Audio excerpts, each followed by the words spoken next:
want to delve into the family a little bit. How can families teach children and teenagers healthy money habits early in life? Wow. Um, I was listening to one financial expert, and then he talked about this being a culture. Okay. When you go to Asia, Japan, and other countries, they inculcate this right from the beginning of their children. So 3 years, they try to teach them the essence of healthy financial living. And so for me, we need to teach our children. It's also important. We need to let them understand what it means to save, what it means to spend, Right. what it means to give. Now, when our children are taught this way, they know that the little that they have, they need to save.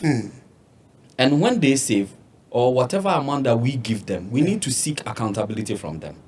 Because many a times we give money to our children, they just spend anyhow, and then we think they are young. But the truth is that whatever you learn from the early stages, that is what you will grow with. So let us teach our children how to save. At least you can have a susu box in your house. Yeah. The money that you give them for food, you can tell them that I am giving you this money every day for school. I am teaching you how to save. If it is 1 cedi and they put it in their susu box, and then at the end of the year you want to open it for them to know the amount that they have saved, it is something that is a culture that you are building in their minds. So it is important we do. Also, we need to open our accounts for our children. Now, these accounts, though it is for their future, but then the account that we are opening, the investment that we are doing for them, at a point in time, we have to let them know Yeah.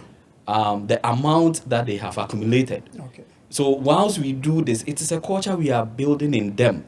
And whilst we do that, gradually, when they grow, they know that we need to have account, save, and then budget. The budgeting I talked about the needs and then the wants. Let your children understand the differences between needs and wants, so that when they crave for something, you let them identify whether these Well, are needs yes. or wants.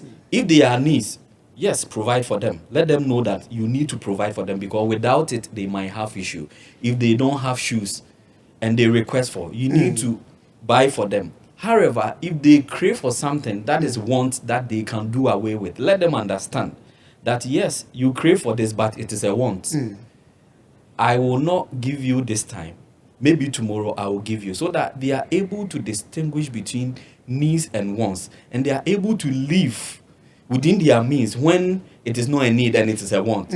They will have that kind of discipline to live. And so for me, as families, when we teach our children these terminologies practically, at a point in time when they are growing, it becomes easy. In our settings, somebody finishes university and then he starts work. The person does not even have account until he goes to work and he's being paid his first salary. And then the company tells him, bring your bank account. And by the time they realize they don't have bank account. have it. They have grown, they have completed university, yet they don't have bank account. That means that culture of saving, budgeting, they don't have. But when we start this from the home, when the church begins to teach our children these terminologies of financial health, by the time they grow, they understand these preliminaries, and then it becomes easy for them. Thank you so much. Mr. Ado, this day and age, social media and internet has Yeah. become a part of our lives. Of course. How does this social media lifestyle bring pressure that contributes to unnecessary borrowing? Okay, thank you very much. I think we are all witnesses to what is happening on social media. I talked about it as fake lives that some people are living on social media. Of course, the flashy cars that other people are showing, sometimes it's not even for them. They just stand in front of it and then they take pictures and they flaunt them on social media as if it is for them. Even the background of the videos and pictures that they take and they flash on social media, most of these are AI generated. And so this pressure, of course, we all have future aspirations, how we want to live our lives. However, if you are not careful, and you do not let the Lord lead you, and you want others to influence you as in their life that they are living on social media, you'll be tempted to go and borrow, to live such life. And the fear of missing out with your peers. Sometimes they go for social events they have to pay for, and you are unable to pay for it. It becomes a problem for you. You don't want to miss out. And so by the time you realize, you are also borrowing. And so whilst you are on social media, you need to be very careful. Don't always take it to be that the lives that others are living on social media are always real. We have a lot of fake lives that other people are living. And as a young person, if you are not careful, you'll be forced to do all these things. And the other thing is that many people, they start work and the next month they want to buy cars. There is nothing wrong with buying cars, but no, that when you want to do this, it comes with corresponding responsibilities. Plan your life, have budgets, commit to them, and then in the long run, you might not be so rich, but life will not be so difficult for you. Your life will be planned in such a way that at least before you are paid, you know what you want to use your money for. And that is what most of us we have done. And at least by the grace of God, we have peace of mind. And we are not in abject debt, as it were, for us to have all these effects that we are talking about. Thank you so much. How do religious or biblical teachings view borrowing and financial stewardship? Well, I think you read Proverbs chapter 22, verse 7, and it is important that when you become a borrower and you run into abject debt, the truth is that if you are unable to pay, you become a slave. The lender becomes your master in a way. So the Bible talks about it. You see, the underlying factor of the Bible talking about all these things is that when you are in this situation, you become a liar. Especially when you do not have the zeal, the will to pay off your debt. At a point in time, you are not faithful. So the Bible talks about it that if you owe, pay. Don't plunge yourself into a lot of debt. I think the spirit of prophecy, I want to read few ones, also talks about how we have to be careful as far as debt is concerned. I want to read Counsel on Stewardship, page 272. Ellen White has this to say. She says that shun the incurring of debt as you would shun leprosy.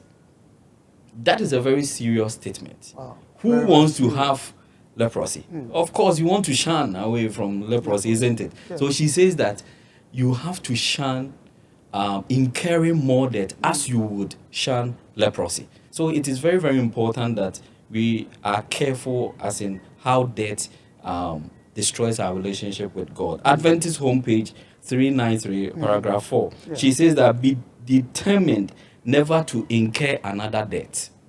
Deny yourself 1,000 things than run in debt.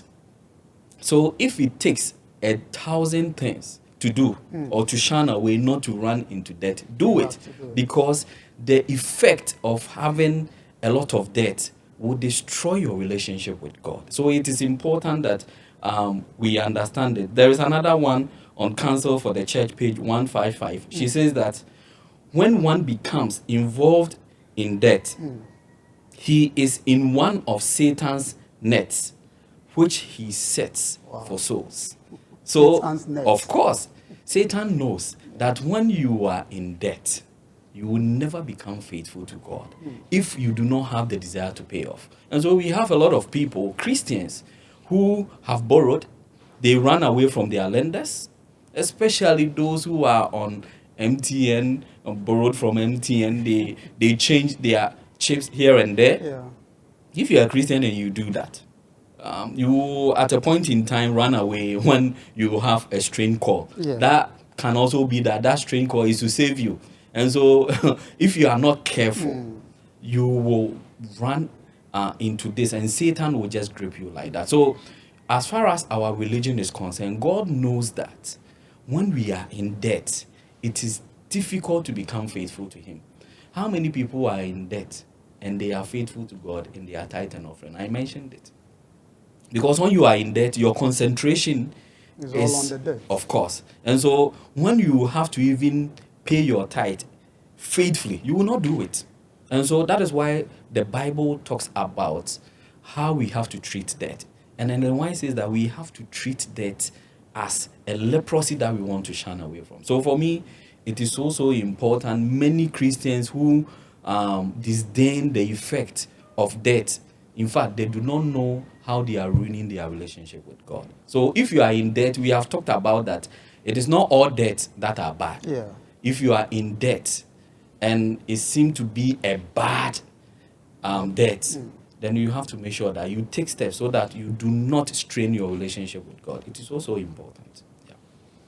So please advise, or what advice will you give to someone who feels trapped and hopeless because of debt? Trapped and hopeless. Yes, it is not easy when in fact you are in debt. But then when you are in debt, know that that is not the end of life. That is the first mentality that you have to have. That when I am in debt, there is still hope for tomorrow. That is why when we are in debt, we need to still commit to our relationship with God because He knows tomorrow. And you are strained, you are trapped in it. The one who can take you out is God. And so when you are in debt, understand and have the belief in God that tomorrow He can make things better for you to come out of this debt. And when you are trapped in this, please, it is a psychological thing.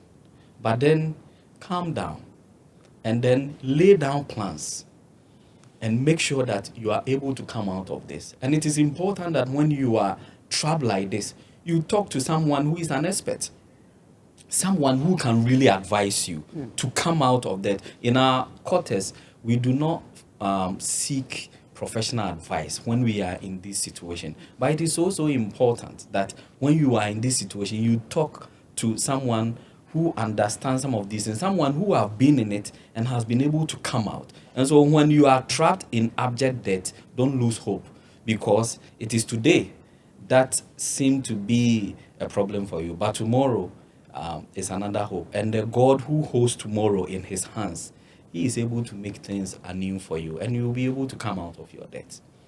Thank you so much for that particular response to that question.